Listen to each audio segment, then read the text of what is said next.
বন্ধুরা, আজকে একটু রুই মাছের পেটি রান্না করে নেব। টমেটো দিয়েছি, এই মেথি ফোড়ন দিচ্ছি, একটু রসুন ফোড়ন দিয়ে দিলাম। মেথি আর রসুন ফোড়ন দিয়ে রুই মাছের ঝোল খাবেন, খুব ভালো লাগবে।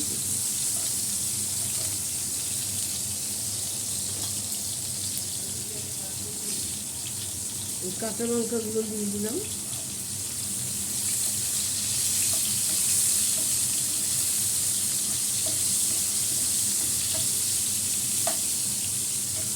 এই আলুগুলো দিয়ে দিচ্ছি, দিয়ে দিলাম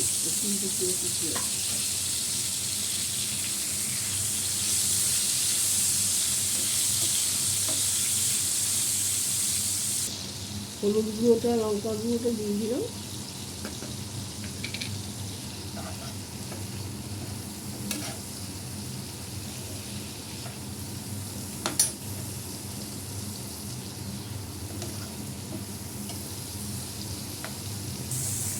একটু জল দিয়ে দিলাম।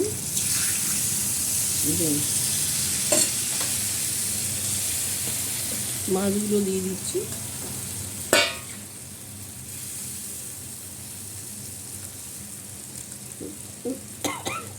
মেথি ফোড়ন দেওয়ার জন্য রান্নার টেস্টটা একটু পাল্টে যাবে, গন্ধটাও সুন্দর হবে। একভাবে রুই মাছ খেতে খেতে এইভাবে বানিয়ে খেয়ে দেখবেন বন্ধুরা, খুব ভালো লাগবে। একটু ধনে পাতা দিই, ধনে পাতা দিয়ে দিলাম।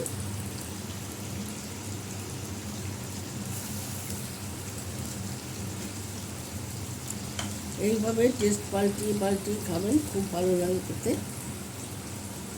লাইক শেয়ার কমেন্ট করে দেবেন। ফেসবুক থেকে দেখলে ফলো করবেন, ইউটিউব থেকে দেখলে সাবস্ক্রাইব করে দেবেন। আর এইভাবে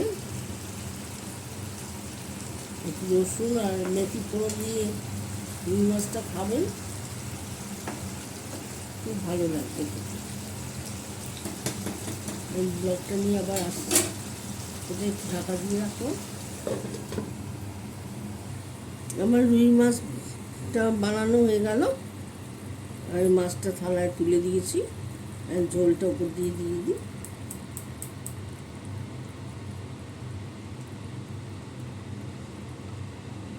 নমস্কার বন্ধুরা, ব্লগটা আমি এখানে শেষ করলাম।